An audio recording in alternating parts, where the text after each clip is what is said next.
I caught my wife cheating with her ex while plotting to take half my company. But they never saw what I had planned coming. I think this timing is perfect, my wife's voice echoed, clear in the damp space of the basement. His business is thriving, and I just got confirmed for partnership. The lawyer says I can ask for half of everything. Half of his business, all after 7 years of marriage. My hand froze on the box of decorations. The twinkling lights, tinsel, and Christmas ornaments became blurry in my hands. My heart was beating so fast I could hear each beat in my ears. Are you sure? I mean, he built it from nothing, my wife's brother asked, his tone half doubtful, half amused. Yes, but I supported him. I lived frugally, I endured those difficult early years, my wife explained, her voice without remorse. Besides, I can't wait any longer. Dominic says he's ready, and honestly, I don't think I ever loved him the way I love Dominic. I stood frozen, each word piercing through my chest like an arrow. Dominic? I didn't even know who he was. But clearly, my wife knew him very well. So what's the plan? When are you going to tell him? Her brother pressed. After New Year's. Ideally after his big contract is signed. There'll be more money to split, she giggled. Hot tears welled up in my eyes. 34 years of life, 7 years of marriage, all those years supporting her through law school, the late nights encouraging her through exams. All lies. A tearful charade just waiting until I was successful enough to be bled dry. I gently set the decoration box down, trying not to make any noise. My mind was spinning. I needed to stay clear-headed. I needed to stay calm. And I needed to get out of here undetected. I backed away carefully, avoiding the old floorboards that might creak. Each step felt like a century. I could hear their laughter, their plans for a future without me, as I faded into the darkness. When I reached the stairs, I leaned against the wall, trying to steady my breathing. How could I go back to the party upstairs? How could I look into her eyes, into her family's eyes, and pretend I didn't know? But I had to. At least for tonight. I had to put on the face of a happy fool. I had to smile, raise my glass, and pretend that I hadn't just heard my wife planning to destroy my life. After composing myself, I returned to the living room where the party was in full swing. My mother-in-law was complaining about how I decorated the tree. My father-in-law was lecturing about the market with his know-it-all expression. My wife's brother and his wife were the only ones who smiled at me when I walked in, a genuine smile, without any pretense. "Honey, I need help in the kitchen," my wife called, her voice sickeningly sweet. Where had she come from? I hadn't heard her come up the stairs. "I'm coming," I replied, trying to keep my voice from trembling. Looking at her now, with her golden hair, blue eyes, and radiant smile, I wondered how I could have missed the signs. How could I not have realized that the woman I lay beside each night was secretly planning to destroy me? I stared at the woman for whom I had sacrificed everything, whom I had supported through law school while building my business from a garage desk. The woman I had been proud of when she graduated, when she got her first job, when she was promoted. That same woman was now planning to take away, piece by piece, everything I had worked hard to build. I walked into the kitchen, preparing myself for the next act in our play. But deep down, I knew this would be the final act. Once tonight was over, I would start laying out my own plans. Because if there's one thing I learned from building a successful business from nothing, it's that sometimes you have to strike before your opponent makes their move. Looking back, the signs had been there for a long time. I was just too trusting to see them. A week before that fateful dinner, I had caught my wife texting someone at 2 a.m. When I woke up thirsty, she quickly turned off her screen, pretending she was checking the weather. "Can't sleep?" I asked, eyes barely open from drowsiness. "Just worried about a case," she replied, placing her phone face down. "I'll go to sleep soon." I believed her. Why wouldn't I? She had always been a dedicated lawyer. We had even met when I needed legal advice for my new business.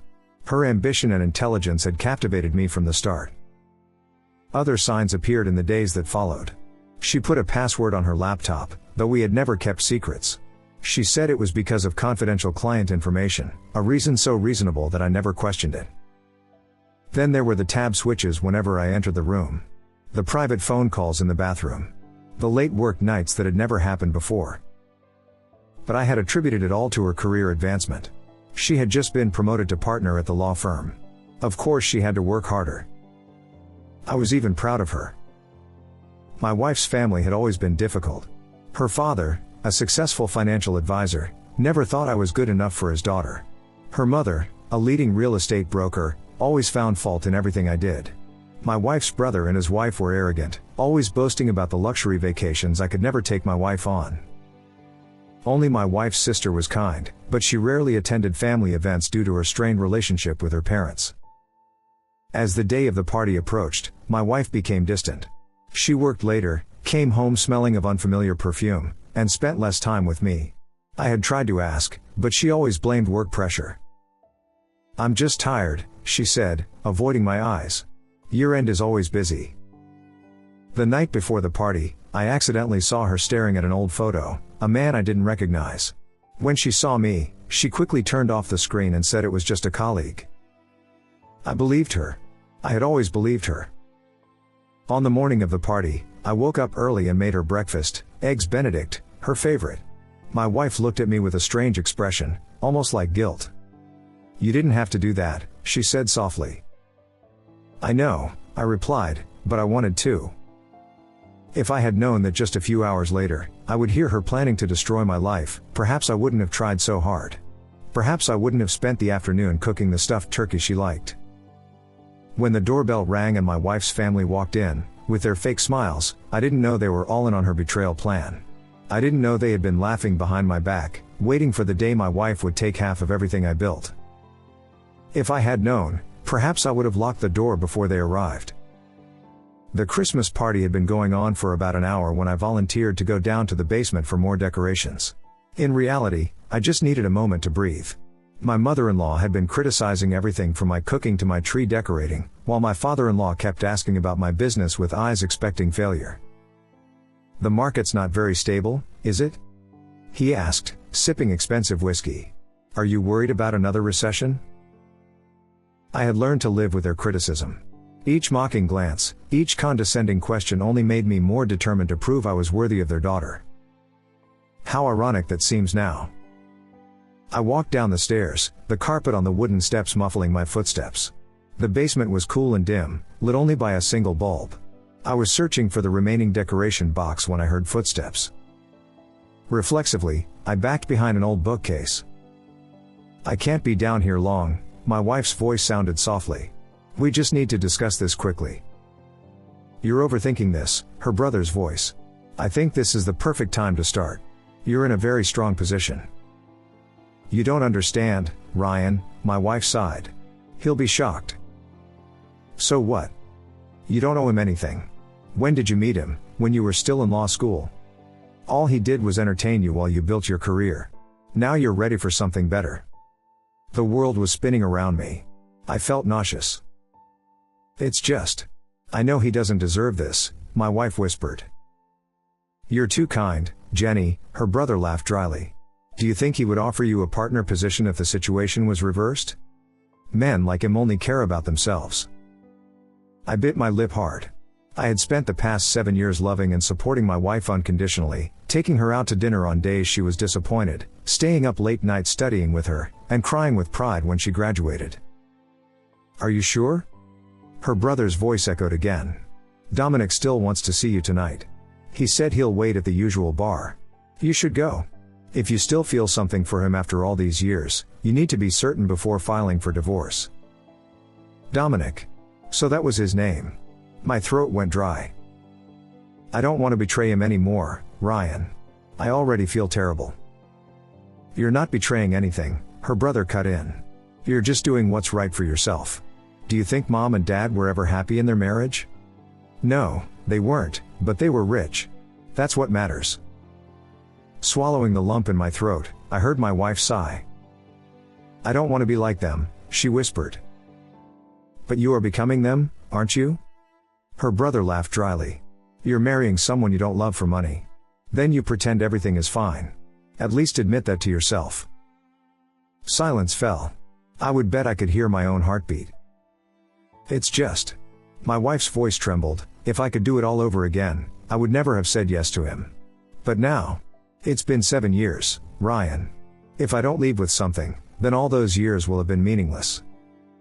Each word was like needles stabbing my heart. The lawyer says I'll get half, she continued. I can use the money to buy a new house, a better one, big enough for Dominic and me, maybe even to start a family. All our plans and dreams, or at least what I thought were ours, vanished. The children we would have, the beach house, the travels. All lies. That's what I want to hear, her brother laughed loudly. Now, go upstairs and pretend everything is normal. You can do this, just a few more weeks. I heard footsteps moving toward the stairs. They were gone, leaving me alone in the darkness with the bitter truth. 7 years of my life summarized in a 5-minute conversation. I stood there, my back against the cold wall, feeling like I had been punched in the stomach. I was just a means to an end, a stepping stone for my wife's career. Ironically, it was my own hard work that had made me the perfect target. The more successful I became, the more I had to lose. I picked up the decoration box with trembling hands and walked up the stairs, knowing that every smile, every laugh I would have to fake in the next few hours would be like a small cut to my soul. But one thing was certain, I would not sit idly by and wait for the betrayal to be completed. No, I would make plans of my own. When I returned to the living room with the decoration box, no one seemed to notice the change in me. Inside, however, everything had shifted. The room full of laughter and Christmas music now sounded like a distorted symphony, a cruel joke on me. Honey, did you find the decorations? My wife approached, a bright smile on her lips, the same kind of smile she had given me thousands of times before. Now I wondered, how many of those smiles were real? Yes, I managed to reply, trying to keep my voice normal. I found the crystal stars we bought on our trip last year. Great, she said, her eyes showing no sign of guilt or hesitation. Let me help you hang them. As we decorated the tree together, I couldn't help but observe her, looking for signs of the stranger I had just heard in the basement, the woman planning to betray me. But my wife still wore her familiar mask, attentive, caring, perfect in every detail. I noticed her brother constantly glancing at me from across the room, trying to gauge if I knew anything. His eyes held pity mixed with contempt, as if I were an animal being led to slaughter without knowing. My in-laws joined in animated conversation about politics and economics, not missing a chance to flaunt their intelligence and success. Now, I realized they had never considered me part of this family. I was just a passerby in their story. Only my wife's sister looked at me with different eyes. She stood in the corner of the room, watching everyone with caution. When our eyes met, she quickly looked away, but not before I caught a glimpse of concern in her eyes. I wondered if she knew. Everyone, I think it's time for a toast, my wife's brother suddenly announced, raising his glass. To our last Christmas. In this house. My heart almost stopped. My wife immediately tensed beside me. What do you mean, Ryan? She asked, trying to keep her voice normal. Oh, I just assumed that with your promotion, you two might be looking for a bigger place next year, he said, smiling but with eyes colder than the crystal stars we had just hung.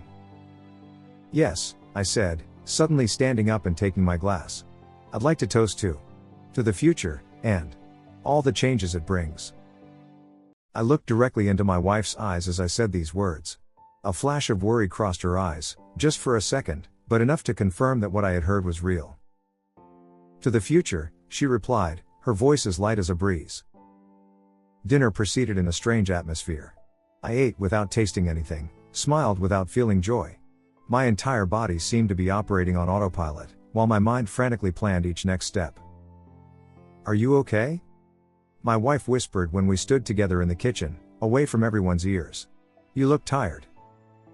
Just a headache, I lied, wondering if I could keep my composure until the end of the night. I'll be fine. I love you, she said, pressing her lips to my cheek. I nodded, unable to bring myself to say those words back. It felt like lies had filled every corner of this house, so thick I could touch them. Glancing at the clock on the wall, I knew I needed to maintain my role for just a few more hours. Then, I would begin to turn the tables. 9 o'clock. Finally, the party was over. Long goodbyes, fake hugs, promises to meet for New Year's.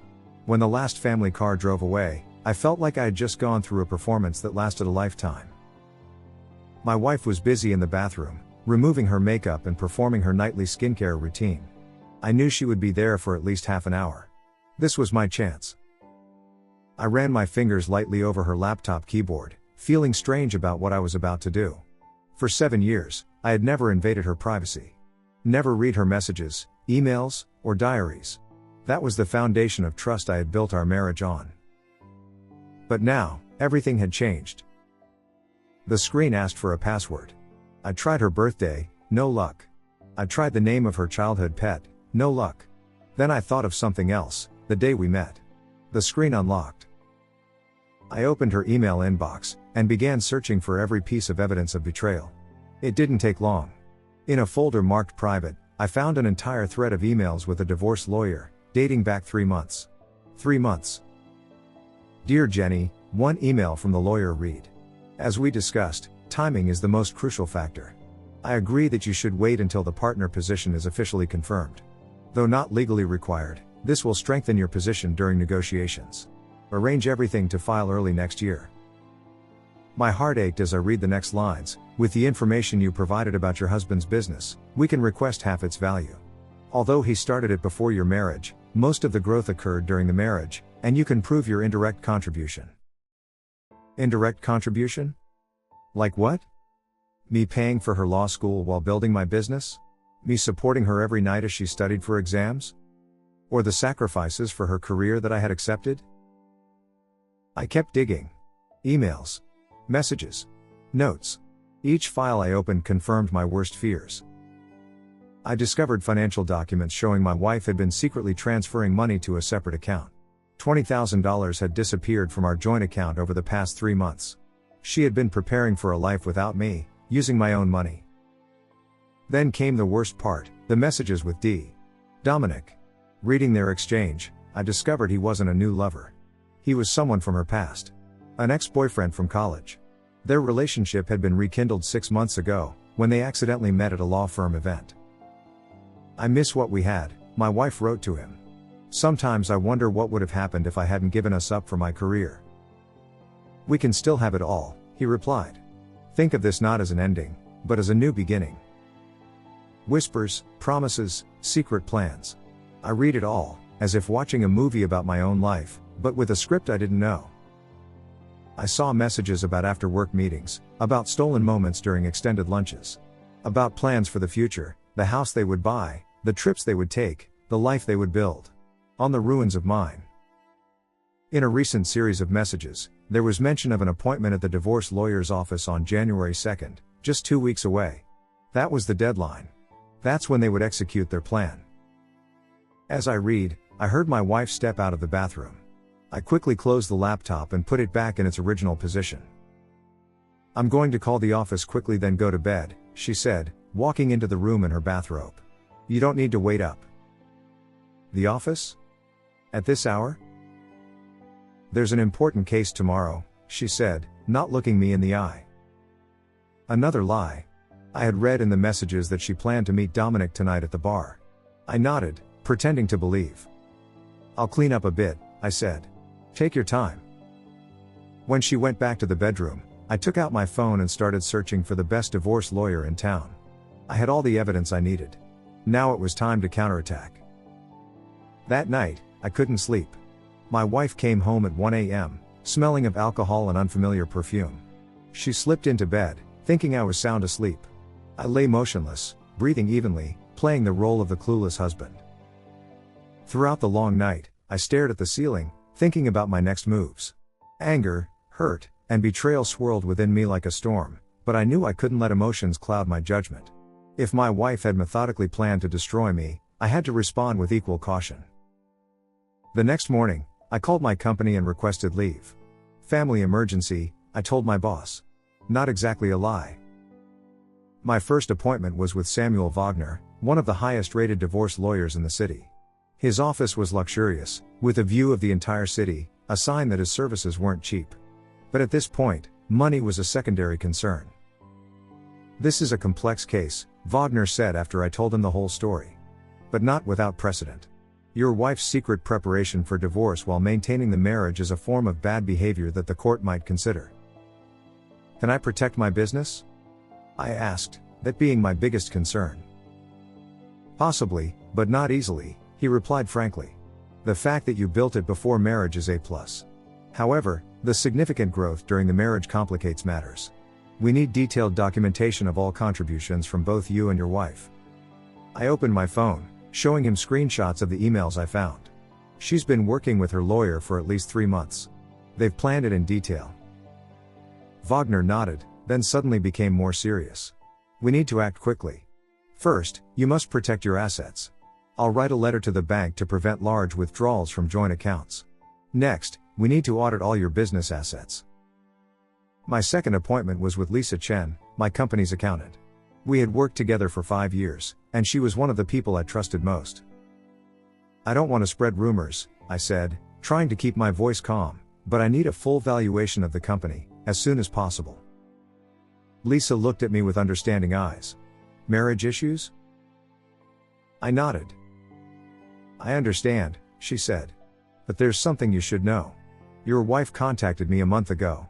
She also requested information about the company's value. My heart nearly stopped. What did you tell her? Only public information, what's in the annual report. But it felt wrong, so I recorded the call and all emails between us.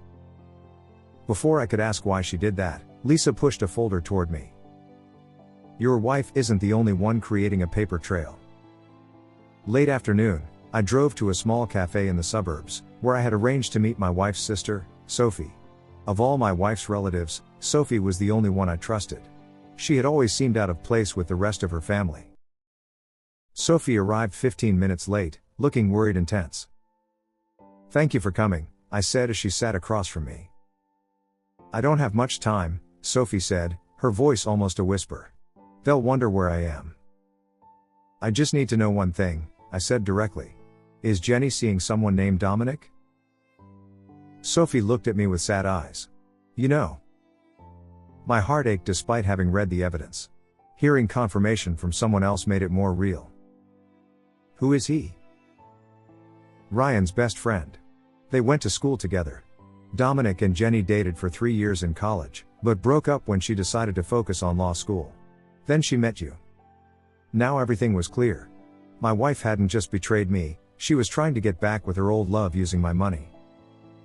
Does the family know? I asked. Everyone knows, Sophie sighed. They never thought you were good enough for Jenny. Mom and Dad wanted her to be with Dominic, his family has money and influence. But then he moved away for work, and she met you. I felt like I had been punched in the stomach. So I was just her backup plan? Sophie looked at me with pitying eyes. I'm sorry. I wanted to tell you, but she's your sister, I finished her sentence. After Sophie left, I sat in the cafe, looking out the foggy window. 7 years of my life, a lie. 7 years loving a woman who was always thinking of another man. Back home, I quietly installed a small recording device in the living room, a device Wagner had provided. I knew this was in a legal gray area, but I needed clearer evidence of her plans. I didn't have to wait long. That very evening, when I pretended to go to a business meeting, my wife called Dominic right in the living room. I miss you, she whispered into the phone. Everything will be fine. The lawyer says I can get half the company. We'll have enough money to start over. I turned off the recording, not wanting to hear more. I had enough evidence to begin the battle ahead. For the next 3 days, I lived like an actor in my own play. I came home on time, smiled at my wife, asked about her day, and pretended not to know that every answer was a lie. We ate dinner together, watched movies, even decorated the Christmas tree some more. All this normal life was now just a bitter charade. But behind my calm exterior, I was meticulously preparing for the confrontation. Wagner helped me draft legal documents. Lisa provided me with all the necessary financial documentation. I had backed up all evidence of my wife's relationship with Dominic and her divorce plans. By the 4th day, I decided it was time to face the truth.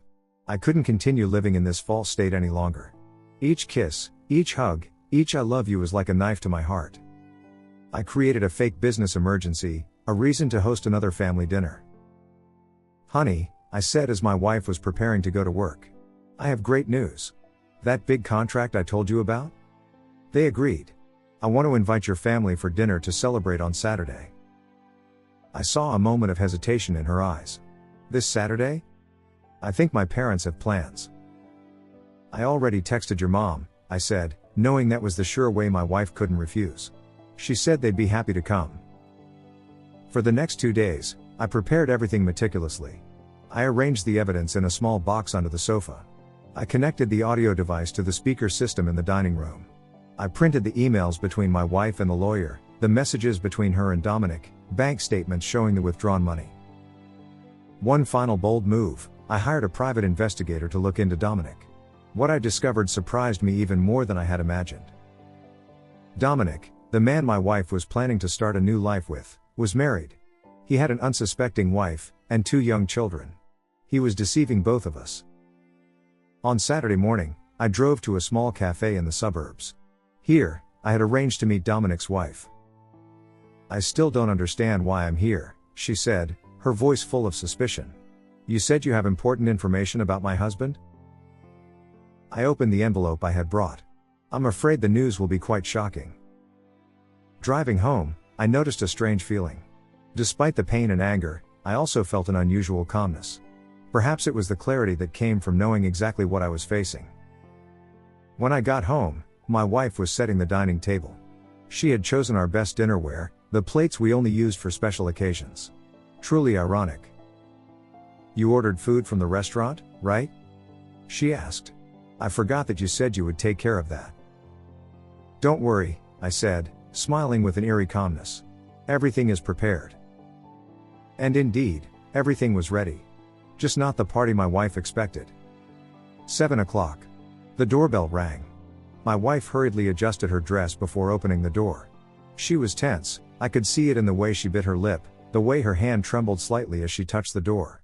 She was performing an act, just like me, but with a very different script. Welcome everyone, she said with a radiant smile as her family walked in. Her sister, Sophie, came in last, her eyes full of worry as she looked at me. She knew something was about to happen.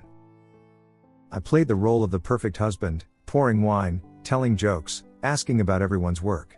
My father-in-law quickly moved on to economics, as usual. My wife's brother and his wife exchanged tense glances every time I mentioned future or long-term plans. So, you said you signed a big contract? My father-in-law asked as we sat down at the dinner table. Yes, I said, pouring wine into his glass. A crucial milestone for the company. But actually, tonight isn't about that contract. My wife looked at me, a flash of confusion in her eyes. I smiled, stood up, and raised my glass. We're celebrating truth. About family. About loyalty. And especially about seeing things clearly. The room fell silent. My wife stared at me intently, her eyes wide with worry. Honey, what are you talking about? She tried to laugh, but her voice was shaking. Instead of answering, I put down my glass and walked to the small speaker placed on the shelf. I pressed a button and my wife's voice filled the room. I miss you. The lawyer says I can get half the company. We'll have enough money to start over. All eyes turned to my wife. Her face went pale.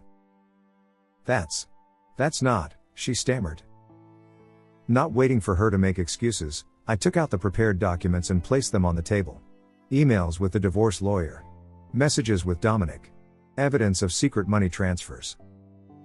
3 months, I said, my voice even. You've been planning this for 3 months. But you've been cheating with him for 6 months. My father-in-law jumped to his feet, his face red. What are you accusing my daughter of? Not accusing, I said, keeping my voice calm. Just stating the truth. A truth that all of you already knew, didn't you? I looked directly at my wife's brother, who was deliberately avoiding my gaze. Ryan, I called him out. You advised your sister to wait until she received her partner position before divorcing me. I heard everything in the basement, on Christmas night. I played the recording of the conversation. His voice echoed, you don't owe him anything. All he did was entertain you while you built your career.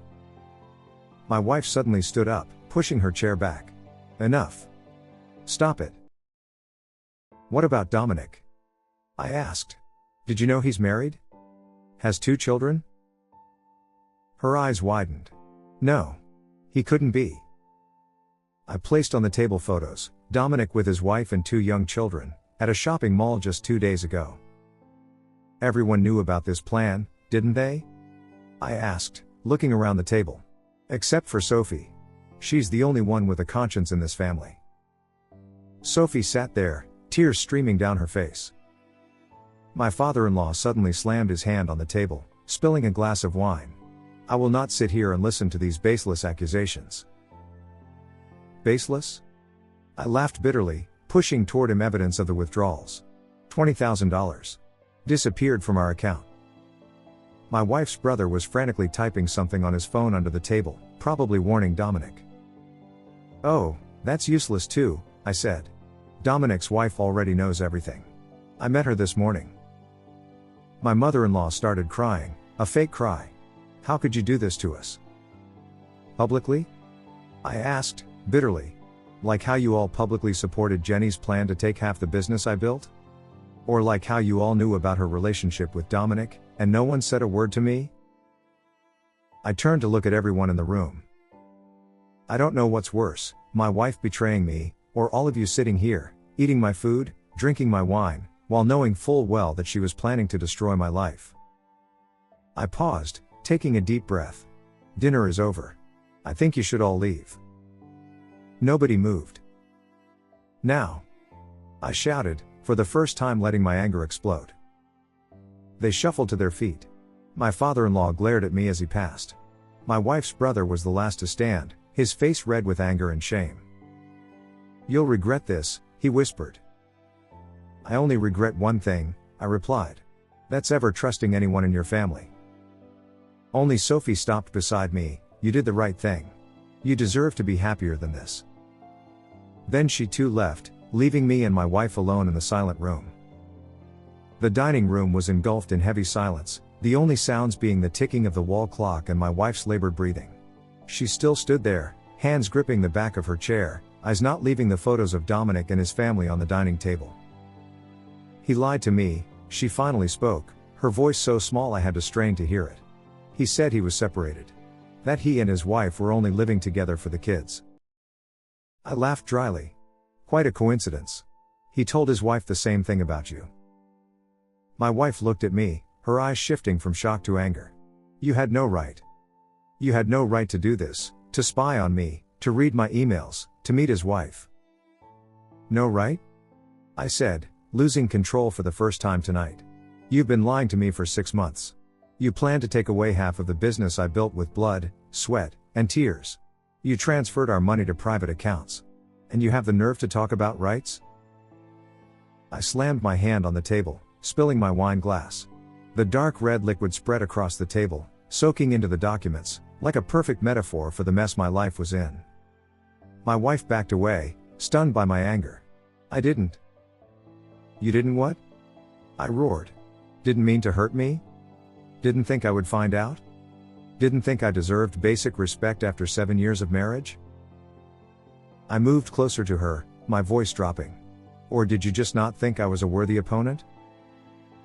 My wife took another step back, her back hitting the wall. Suddenly, instead of fear, her eyes flashed with anger. I chose you for safety. She shouted. Because you were the one people expected me to choose. The nice, hardworking, reliable one. But I never loved you the way I loved him. Never. The confession hit me like a punch to the gut. Even though I had known the truth, hearing her say it hurt more than I expected. Then why? I asked, my voice hoarse. Why did you say yes?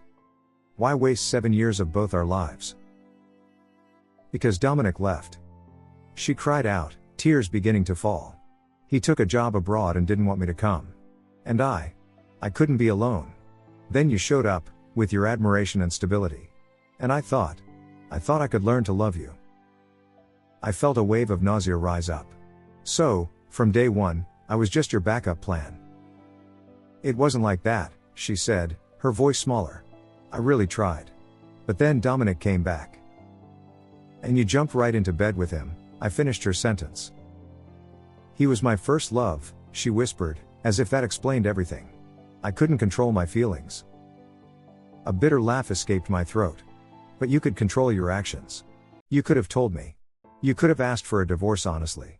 Instead, you conspired with your family to take everything from me. I was scared. My wife suddenly exploded. I didn't know if he was really committed to me. I needed a backup plan.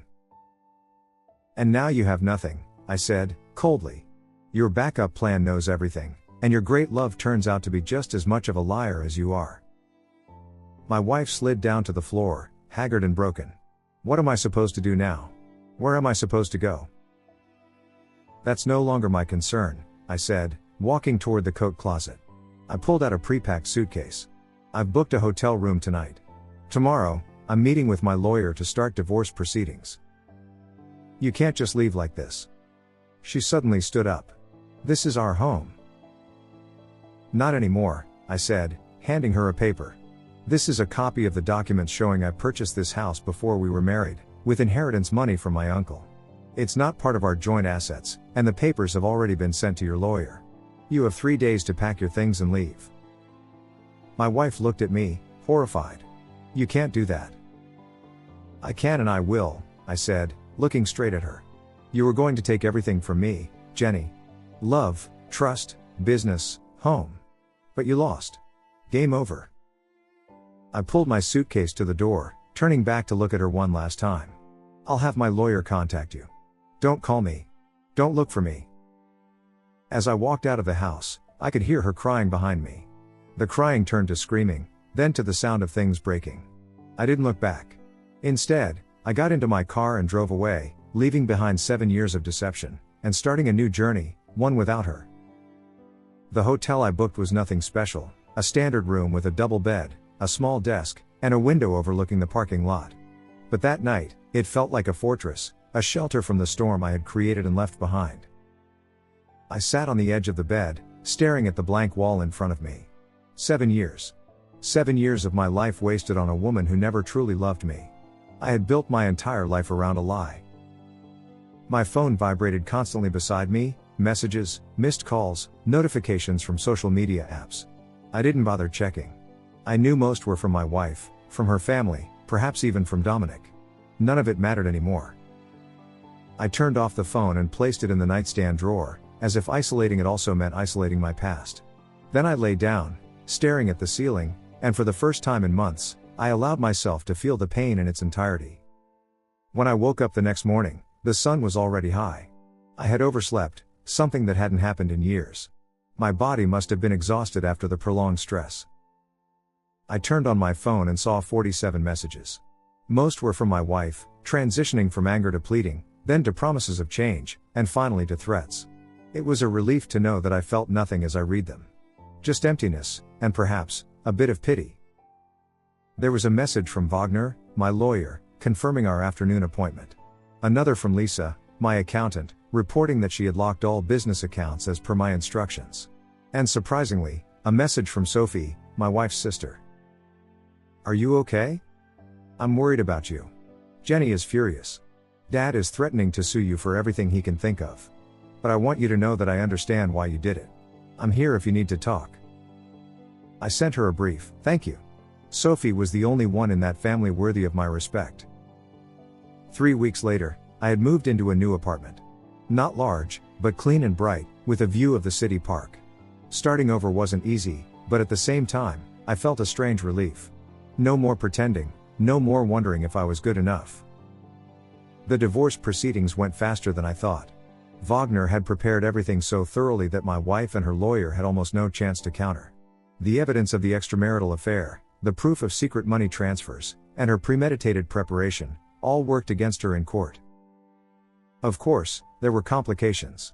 My father-in-law, as promised, tried to sue me for everything he could think of, from invasion of privacy, for the recordings, to allegations that I had abused my position in the business.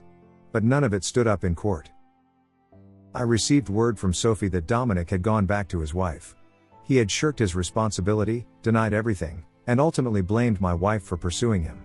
His wife, after a few dramatic arguments recorded by neighbors, had decided to forgive him for the sake of the children.